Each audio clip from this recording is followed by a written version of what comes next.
안녕하세요. 출퇴근하면서 종종 사연 잘 듣고 있는 30살 초반 여자입니다. 저는 원래 건설 쪽 공무원이었어요. 건설 현장직 하시던 아빠를 따라 중간에 공무원을 그만두고 같이 사업을 해왔습니다. 저희 친정이 엄청 잘 사는 건 아니지만 그래도 현장 경험이 많은 아빠가 개발한 사업이라 그걸 같이 하니 나름 중산층 정도는 되는 것 같습니다. 저희 아빠랑 제가 하는 사업이 진입장벽이 높은 사업이거든요. 그래서 길게 봤을 땐 제가 돕는 게 더 좋을 거라 생각했고 공무원도 쉽게 할 수 있는 직렬은 아니었지만 그간의 노력이 없어지는 것도 아니기에 과감하게 뛰어들었습니다. 저는 건설 쪽에서 일하다 보니 친동생처럼 친한 남자 동생들이 많았어요. 제가 외동딸이라 윗사람이든 아랫사람이든 편견 없이 친하게 지내는 편이었거든요. 남자친구는 대학에서 만나서 오랜 시간 연애했고 남자친구 직장은 수원이라 제가 다니는 직장과 거리가 가깝진 않았어요. 하지만 못 볼 거리도 아니었고 연애 기간도 3년이 넘었기에 주말마다 연애해도 괜찮았습니다.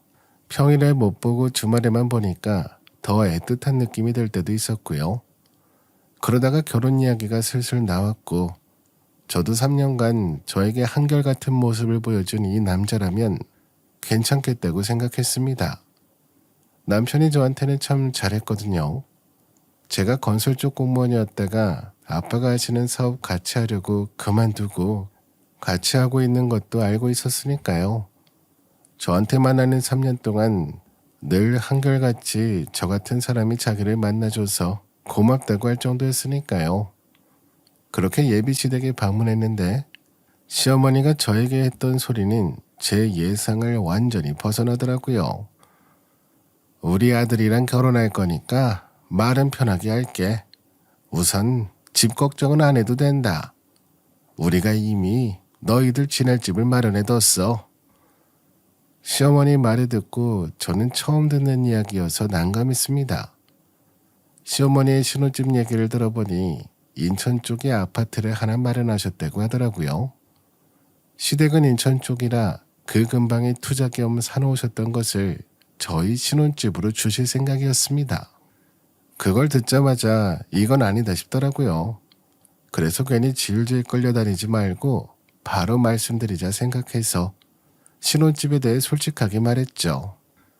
어머님 말씀은 너무 감사한데요. 저희 회사랑 거리가 너무 멀어서요. 신혼집은 저희가 알아서 마련해 볼게요. 마음만으로도 너무 감사합니다. 뭐? 인천이 뭐가 어때서 그러니? 너희 회사랑도 차 타고 다니면 금방이야. 그 정도도 운전도 안 하고 살 거면 차는 왜 몰고 다녀? 그리고 신혼집 평수도 들어보지 않고 그냥 싫다고 하는 거니? 왜? 혹시 시댁하고 가까워서 그런 거야? 거기 신축이라니까 신축. 시댁하고 거리가 가까워서가 아니라요. 제가 다니는 직장이랑 너무 멀어서 출근하기 불가능할 것 같아서요. 아침이랑 저녁 시간에는 엄청 막히는 거 아시잖아요. 거리도 거리지만 너무 막혀서 안 될 것 같아요. 시어머니는 제 말을 듣고 기분 나쁜 티를 확 내셨지만 그래도 말씀을 바로 드리는 게 맞다고 생각했습니다. 괜히 늦게 말했다간 더 반감만 살 것 같아서요. 그날 예비시댁에서 나와서 저는 예비신랑에게 한마디 했습니다. 근데 시댁에서 미리 신혼집 마련해 놓은 이야기를 왜 나한테 그동안 안 한 거야? 나 오늘 완전 깜짝 놀랐잖아. 우리 결혼할 사이 아니었어? 이러면 곤란하지. 그리고 인천에서 내 직장까지 2시간이 뭐야. 3시간 가까이 걸리는데 완전 불가능한 거 몰라? 물론 나도 당연히 엄마한테 우리 상황 이야기했지. 근데 엄마가 저렇게 완고하시니까. 그리고 생각해보면 우리 앞으로 공짜집이 생기는 건데 굳이 마다할 필요가 있겠어? 조금 더 긍정적으로 생각해보자. 어때? 아니야. 우리가 살 집도 아닌데 받아서 뭐 어쩌게.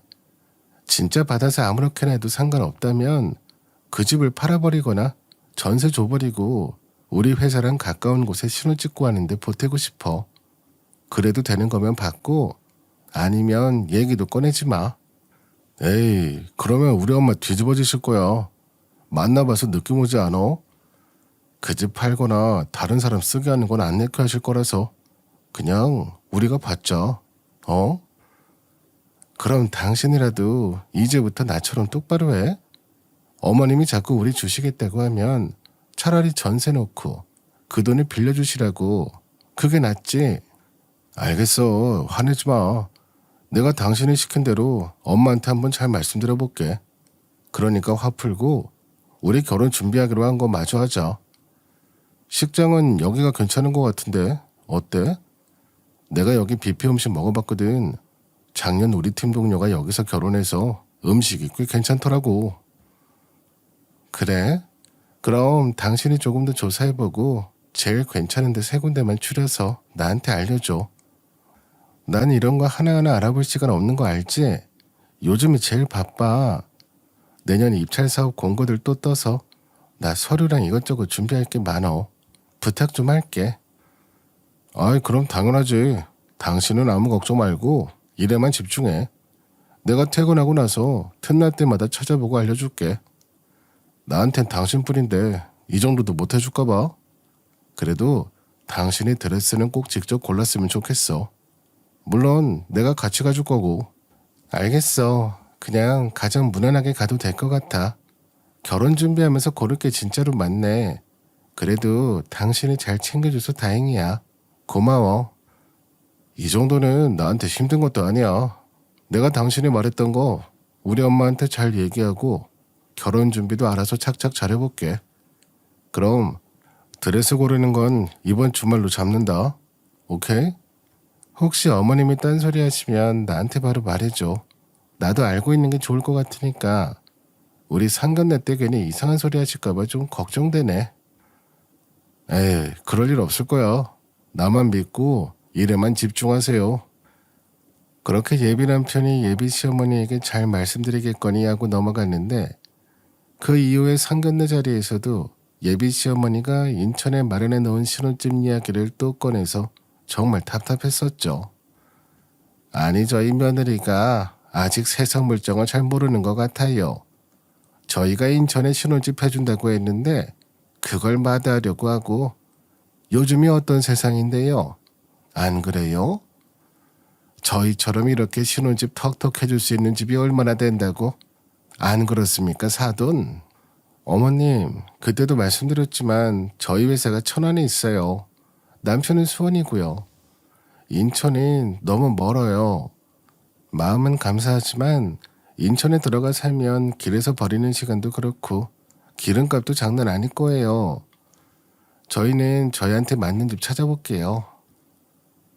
예비 시어머니가 신혼집 해주는 집 얼마 없다며 자랑질을 하길래 저는 그 자리에서 다시 한번 정중하게 거절을 했습니다.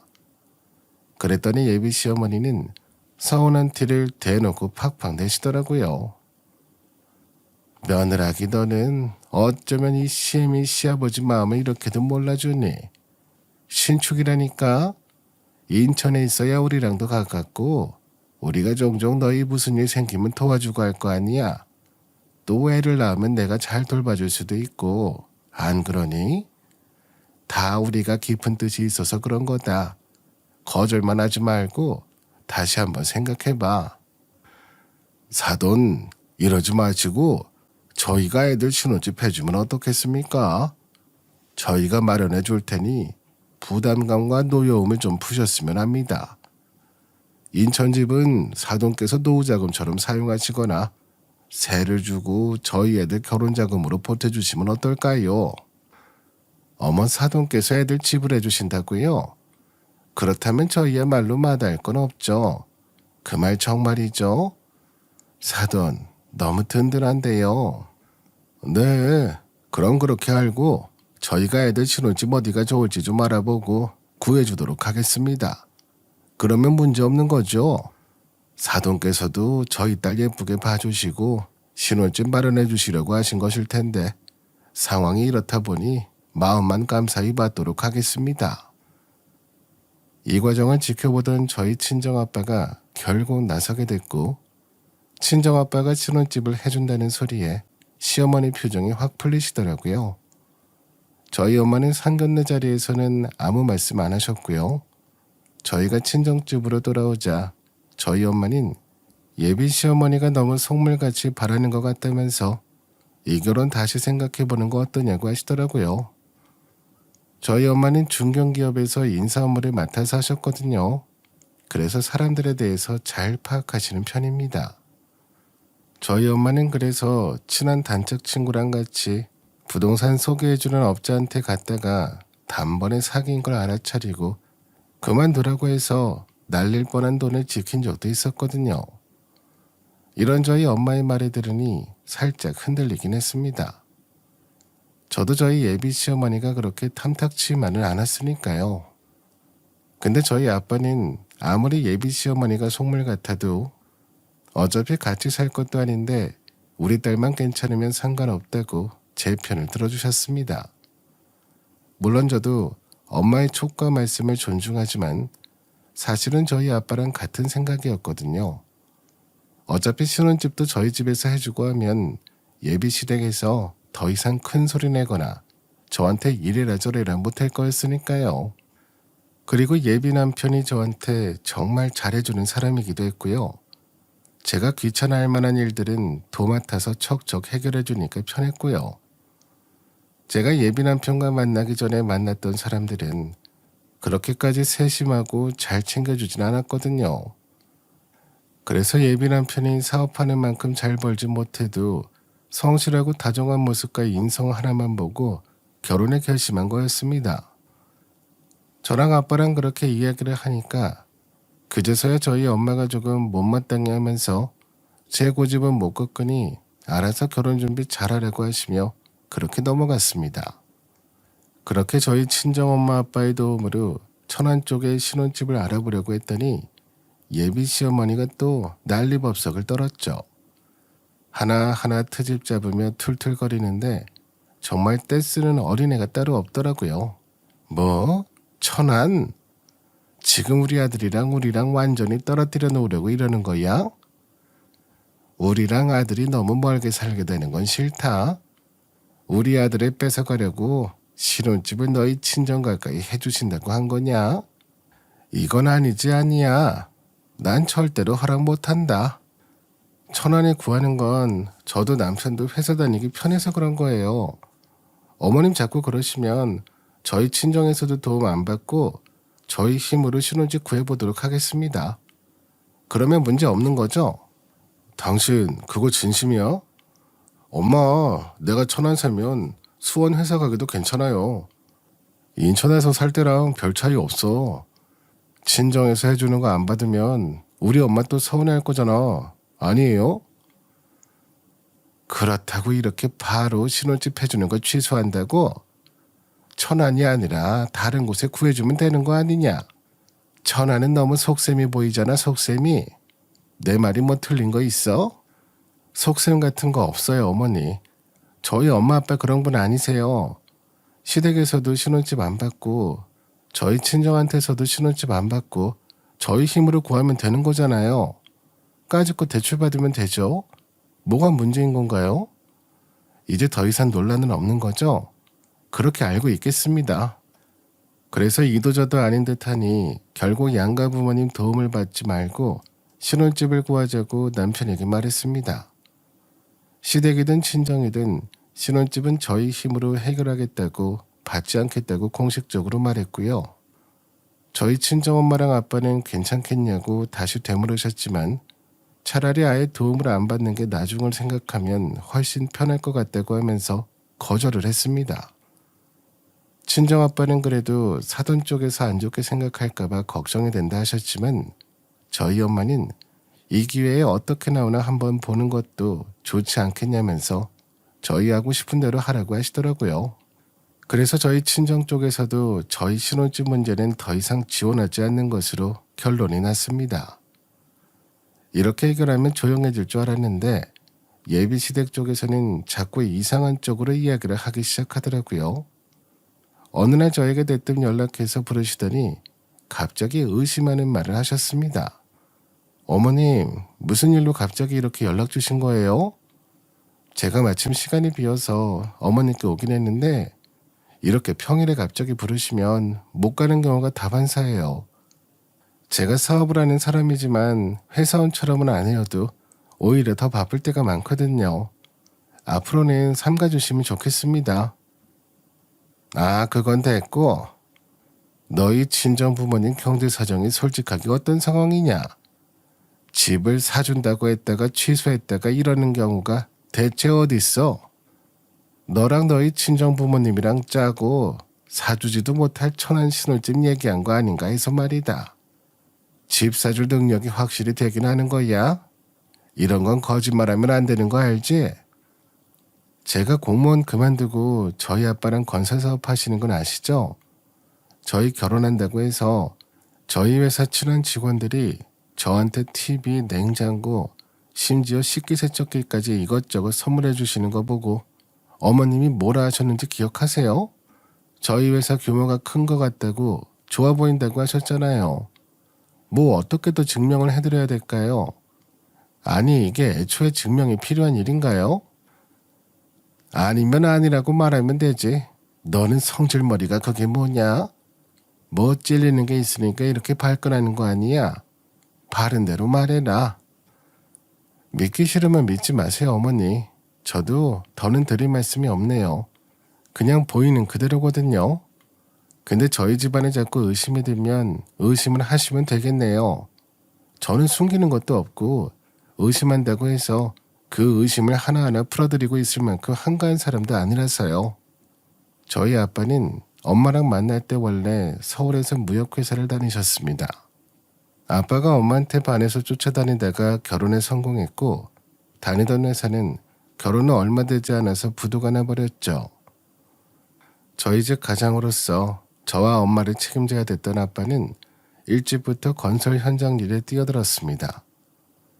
건설 일을 시작하는데 시공한 곳이 하필 경상도였고요. 그래서 저희 집은 한동안 그곳에서 살았어요. 저는 아직까지도 그래서 태어나는 것도 자려온 고향도 경상도라고 생각하고 있습니다. 초등학교 때까지 그곳에서 살았고 친구들 보러 종종 갔었거든요. 아직까지 친한 친구들이 지방에 살고 있는 경우가 많았고요. 친구들은 제가 결혼한다고 하면 서울까지 올라올 만큼 의리 있고 돈독한 사이였습니다.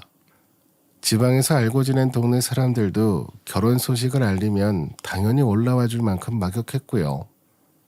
근데 25년이 지나 저희 아빠는 그간 고생한 세월을 보상받는 것처럼 건설 쪽에서 유명한 마스터가 되셨습니다.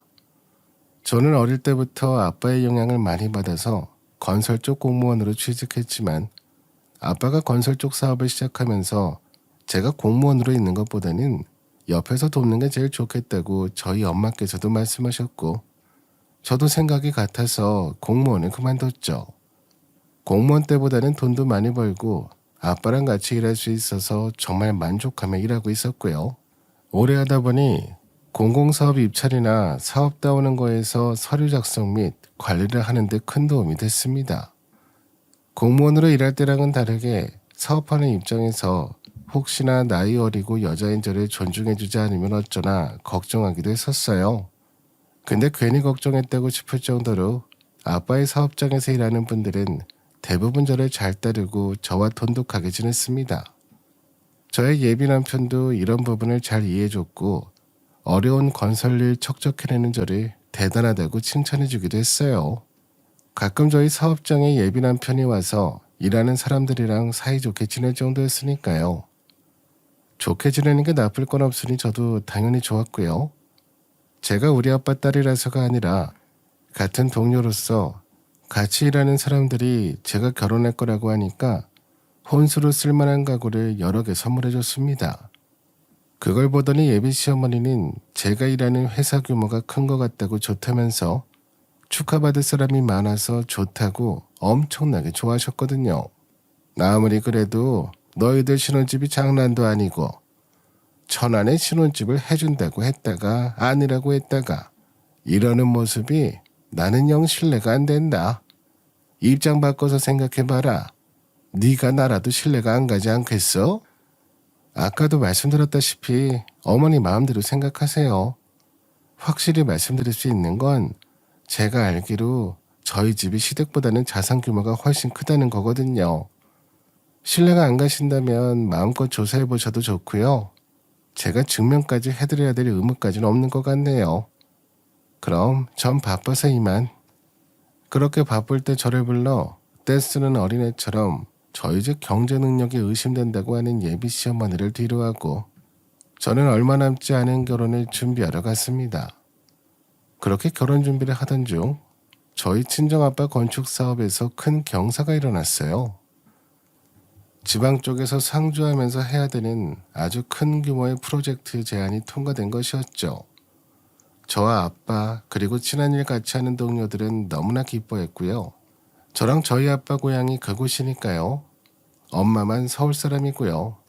한편 시어머니는 제가 제대로 의심을 풀어주지 않고 자리를 떠나버리자 화가 나고 품고 있던 의심이 완전히 거치지 않았는지 시누이를 불러내 같이 의심하기 시작했습니다.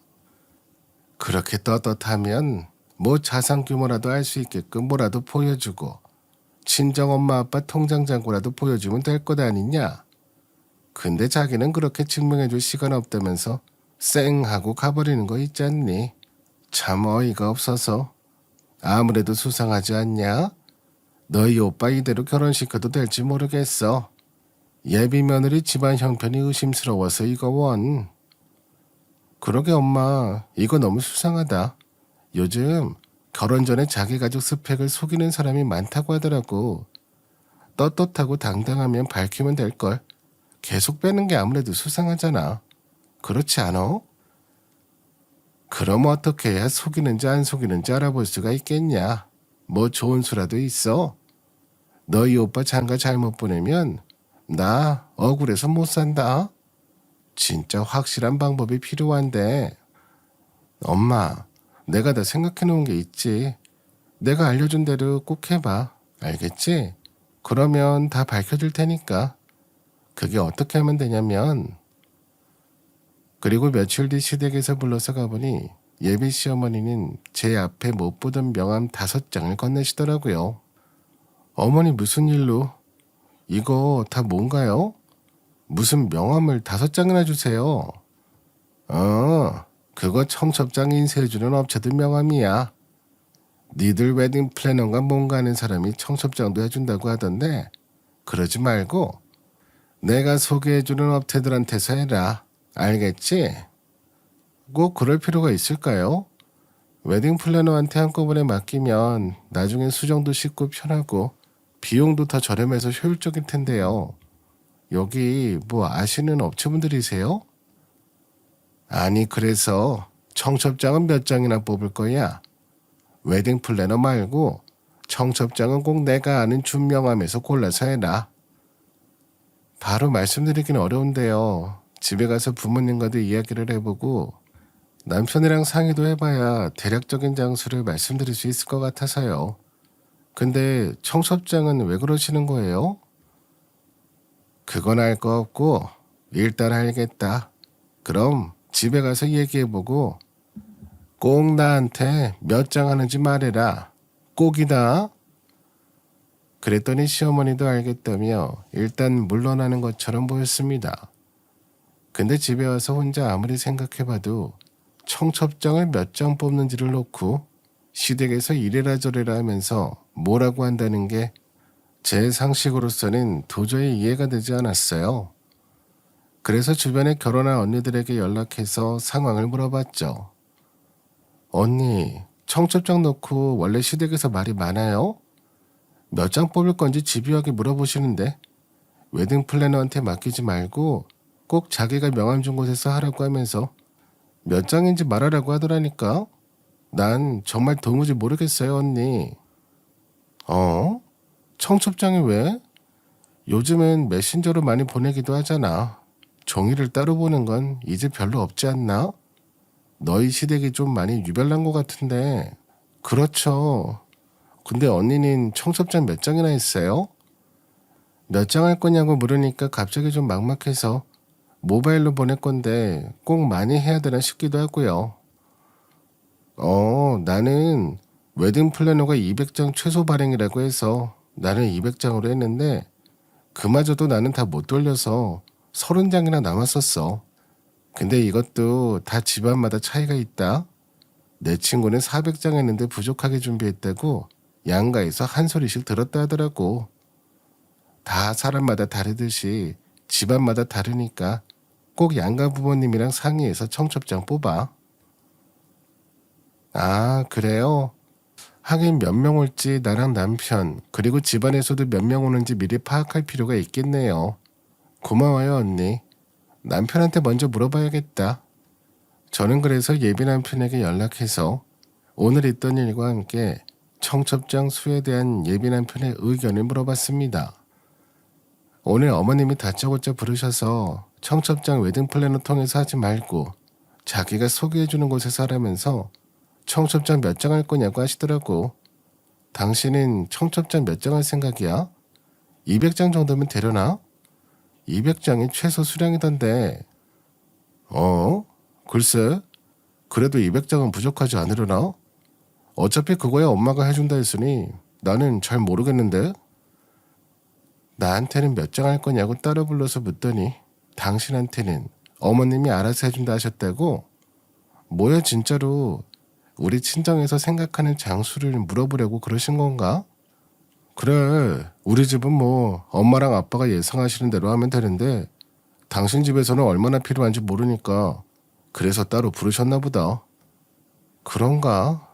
그럼 청첩장 몇 장 하실지 집에 들려서 물어보러 가야겠다. 알겠어. 시댁에서는 얼마나 필요한지 어머님이 이미 알고 계시는 거지? 알았어. 저는 통화하기 전에는 굳이 예비 시어머니가 저를 따로 불러서 청첩장에 대한 얘기를 했어야 되나 하는 생각을 했었지만 예비 남편과 통화하면서 대수롭지 않게 물어볼 수 있는 것처럼 이야기하길래 일단은 넘기고 친정집에 도착을 했습니다. 엄마 아빠, 우리 결혼식에 청첩장 몇 장이나 뽑을까? 우리 회사 사람들한테는 일단 하나씩 다 돌린다고 치고 다른 사람들은 몇 명 정도 될 것 같아요? 어디 보자. 연락처 좀 보고 얘기해 줄게. 거래처 사람들도 다 부르려면 잠시만 보자. 기왕이면 많이 부르는 게 나으려나? 이거 참 고민되네. 제가 알아봤더니 청첩장 최소 수량이 200장이라고 하더라고요. 그만큼만 하면 많이 모자랄까요? 아니 요즘 누가 결혼식에 꼬박꼬박 온다고? 딱 그만큼만 해도 되겠구만. 안 그래? 사실 다 종이 낭비지. 저희 아빠는 엄마 말을 듣고 계속 헛기침을 하시더니 엄마 의견을 적극 받아들이셨죠. 그래, 그렇게 해라. 200장만 하면 충분하겠다.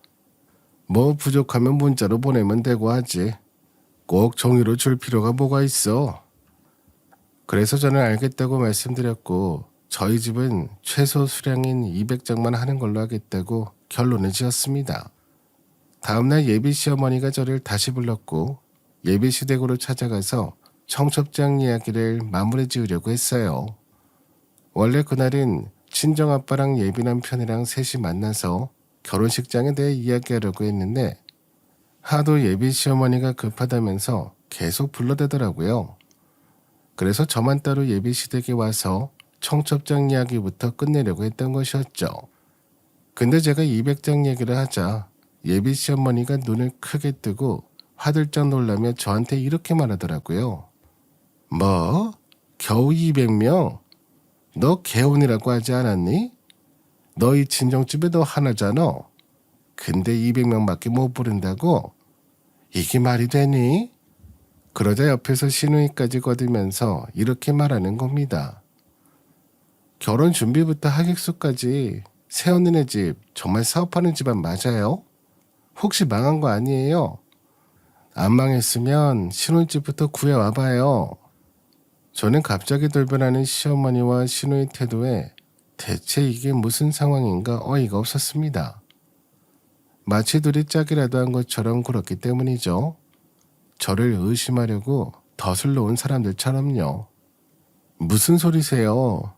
제 주변의 가장 부자인 집안에서도 청첩장을 200장 뽑아서 30장이나 남았다고 해서 그렇게 말씀드린 거였어요.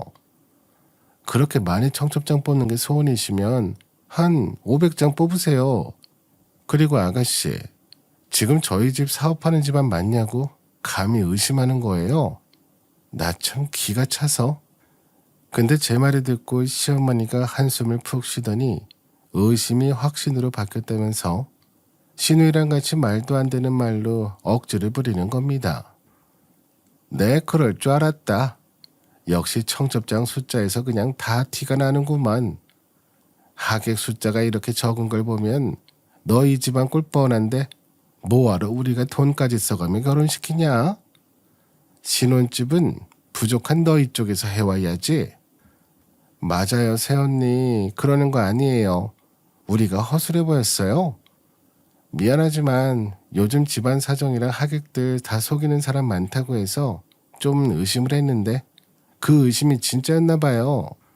우리 속일 생각하지 말고 지금이라도 친정돈으로 신혼집 구해와요. 안 그러면 우리 오빠랑 결혼 힘들걸요? 그러게, 사업하는 집안에서 하객 수가 고작 200이라니 지나가던 개가 웃겠다. 너 우리가 그렇게 만만한 줄 알아? 우리 아들이랑 결혼하고 싶으면 약속대로 신혼집부터 해와라. 그걸 듣고 저는 이런 집안이랑 더 이상 엮이면 안 되겠다고 생각했고 파혼 결심을 했어요. 그러면서 제 전화를 꺼내서 예비 신랑에게 연락해 파혼하자고 했죠. 10분 뒤 예비 남편이 뛰어들어왔고 제가 파혼 소리를 하자 남편이 기겁하며 대체 왜 그러냐고 하며 말리더라고요. 그 모습도 정말 가관이었습니다. 예비 시어머니와 예비 신우는 마치 자기네들이 옳은 일, 정의구현이라도 한 것 마냥 기세등등해져 있었는데 말이죠. 남편은 그런 예비 시어머니랑 신우한테 눈길도 주지 않고 저한테 달려왔습니다. 대체 왜 그러는 거야? 혹시 무슨 일 있어? 갑자기 파혼하자니 내가 뭐 잘못한 거 있냐고. 우리 이러지 말자. 곧 결혼이잖아. 내가 결혼 준비도 바쁜 당신 대신해서 다 해놨는데 갑자기 이러는 법이 어딨어. 아니, 파혼할 거야. 당신이 잘못했다기보다는 당신 어머니가 청첩장 200장만 뽑는 며느리 싫다고 하셔서 그러는 거지. 그냥 청첩장 많이 뽑는 집안 여자 만나서 결혼해. 그럼 되겠다. 그치? 남 빼줘. 그딴 청첩장 수로 사람 집안 판단하는 너희 집안이랑은 절대 가족이 될 수 없으니까. 그렇게 소리치자 예비 남편이 바닥에 털썩 주저앉으면서 예비 시어머니에게 이렇게 소리치더라고요. 그 순간 굳어버린 예비 시어머니 표정은 정말 압권이었습니다. 아, 엄마, 대체 뭔 소리 한 거야? 내가 방금 장인어른 만나고 왔는데 손님이 너무 많아서 지방에서 잔치를 한번 더 하자고 하셨단 말이야. 거리가 멀어서 어르신들 모시고 올라오기도 그렇고 결혼식을 지방에서 하기도 그러니까 따로 한번 내려와서 인사드리는 건 어떻겠냐고. 그러면서 그 대신 우리가 고생했으니 지방에서 받은 축의금 전액은 우리 주겠다고 하셨단 말이야. 뭐? 그게 정말이야? 그걸 왜 이제야 말해? 너는 정말 왜 옆에서 엄마한테 살살 의심을 불어넣어가지고는 빨리 새언니한테 잘못했다고 안 해? 내가 잘못했던 며느라가 한 번만 다시 생각해봐 줄 수 없겠어? 아니, 엄마는 내가 뭐 어쨌다 그래. 엄마가 먼저 새언니 의심한 거잖아. 사업하는 집안에 무슨 하객수가 200명밖에 안 되냐면서. 나는 요즘 결혼 전에 속이는 사람이 많길래 조심하자는 차원에서 그런 거지. 엄마는 꼭 일 이렇게 틀어지면 내 탓부터 하더라. 정말 너무해. 난 잘못한 거 없다고. 됐고요. 진짜 웃기네요. 저는 이만 가볼 테니까 가족 싸움은 알아서 하시고요. 저는 빼주세요. 저는 파혼할 거고 더 이상 볼 일 없을 테니까요. 아, 안 돼. 가지마. 내가 잘할게. 우리 엄마랑 동생이 잠깐 머리가 어떻게 됐나 봐. 그니까 다시 한 번만 생각하자. 어? 우리 사이가 이런 일로 틀어지면 안 되는 거잖아. 그러니까 네가 중간에서 나랑 시댁 사이를 중재하기라도 했어야지. 이미 늦었어. 이렇게 우리 집안 의심하고 신뢰도 없는 너희 어머니랑 동생이랑 가족 되고 싶은 마음이 1도 없으니까 둘이서 잘 살아. 사실 저희 집은 지방에서 시작해서 터를 잡아왔기 때문에 경상도가 고향이라 부를 사람이 너무 많았거든요. 게다가 큰 프로젝트가 경상도에서 시작해서 지금 일하는 직원들도 다 내려가 있고요. 아빠도 그곳에서 일하고 계시는 상태였고요. 그래서 서울에 그 많은 손님을 다 부르기에는 너무 거리도 멀고 고생하게 하는 것 같아서 서울에서 결혼식을 따로 올리기로 했습니다. 그리고 서울 결혼식과 별개로 지방에 내려가 마을 잔치 겸 예식을 한 번 더 할 예정이었죠. 제가 엄마랑 아빠한테 청첩장 몇 개 하면 되겠냐고 묻던 날 사실은 이 대화가 더 남아 있었거든요. 어차피 당신이랑 우리 딸 고향은 경상도잖아.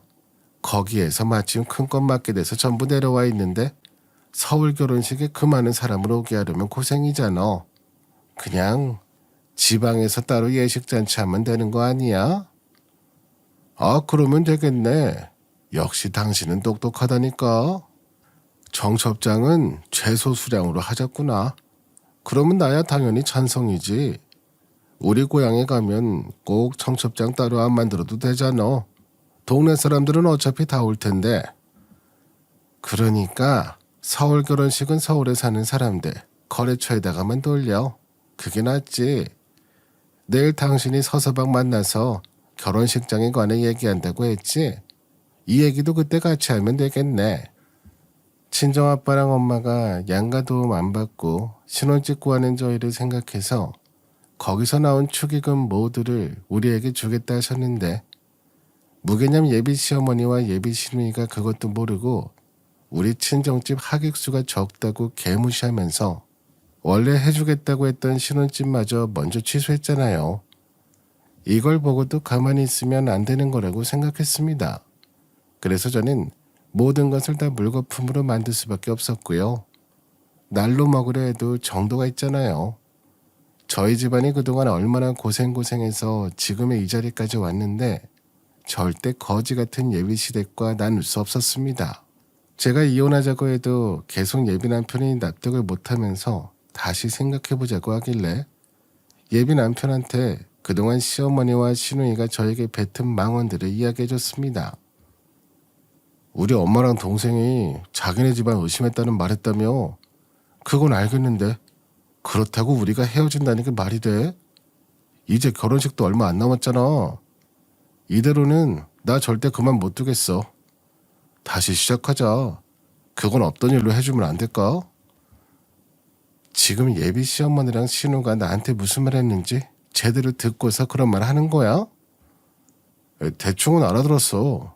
우리 엄마가 진심은 아닐 텐데 옆에서 동생이 의심된다고 해서 엄마도 말이 세게 나가신 것 같아. 그 부분은 내가 진짜 다시 사과할게. 우리 엄마한테 사과하라고 할 수도 있어. 그러니까 우리 결혼 다시 한 번만 생각해주면 안 될까? 말이 나와서 얘기해주자면 아가씨가 더 가관이었어. 또 여기서 읊어줄까? 그래야 상황 파악이 되겠어? 도대체 얘는 왜 당신 속 긁는 얘기를 해가지고. 그러니까 우리 엄마도 저런 막말을 하셨지. 내가 정말 미안해. 걔가 원래 좀 철이 없어. 알잖아.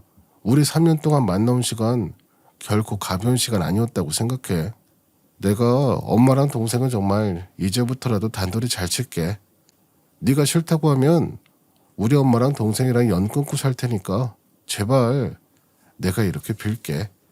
나한텐 너밖에 없어. 아무리 붙잡아도 제가 넘어가지 않자 예비 남편은 예비 시어머니랑 예비 시누이한테 달려가 왜 그랬냐며 시댁을 완전 뒤엎어버리기도 했습니다.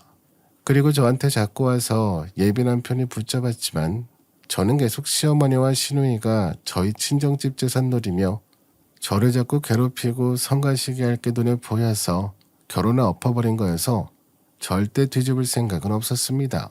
예비 시어머니랑 시누의 무개념 행동 덕분에 식장 예약 취소 불가한 시점 전에 빨리 일찍 파혼할 수 있었어요. 저희 지방에 있는 손님들한테는 결혼할 뻔했다는 걸 알리지도 않았고요. 오히려 정말 잘 됐죠. 어차피 파혼할 거 아는 사람이 많아봤자 좋을 건 없잖아요. 근데 저랑 결혼하려고 했던 예비 시댁의 상황은 정반대가 되었더라고요. 예비 남편은 저와 결혼했으면 물려받았을 것까지 다 생각하면서 엄청난 기회비용이 들었다고 생각해서 우울해하고 있고, 전 남편네 집안에선 저희 집안이랑 비슷한 자산을 가진 며느리를 드리고 싶어서 열심히 찾아다닌다더라고요. 그러면 뭐 하겠어요? 당연히 예비 남편 스펙에 저 같은 여자는 절대 못 만나죠. 심지어 예비 남편은 저랑 당연히 결혼에 꼴이 나는 줄 알고 2년 전부터 코인이랑 주식을 당겨 샀는데 그게 마이너스 수익률이 돼서 겁나게 버티는 중이었더라고요. 원래 그런 사람이 아니었는데 제가 아빠랑 사업하며 큰돈 만지는 걸 보고 간이 커졌나 봅니다. 근데 원래 성충이는 솔잎을 먹고 살아야지, 안 그러면 배탈 나잖아요. 근데 그걸 저도 몰랐고 예비 시댁 식구들은 당연히 몰랐던 거죠. 그래서 예비 남편이 저한테 더 매달렸던 거였는데 어쩐지 그렇게 무리해서 붙잡는 게 수상했는데, 이렇게 상황을 알고 나니 정말 비참해진 건 바로 예비 남편이었습니다. 그래서 아주 땅을 치고 후회하고 있다고 하더라고요. 그러니 있을 때 잘하고 정신 똑바로 차릴 것이지 왜 꼭 버스 떠나고 후회하는지 알다가도 모르겠습니다. 제 이야기는 여기까지고요. 지금까지 들어주신 여러분들 모두 행복하세요. 오늘도 저희 채널에 와주셔서 감사드립니다. 더 좋은 이야기로 찾아뵙겠습니다. 지금까지 작은별 라디오였습니다.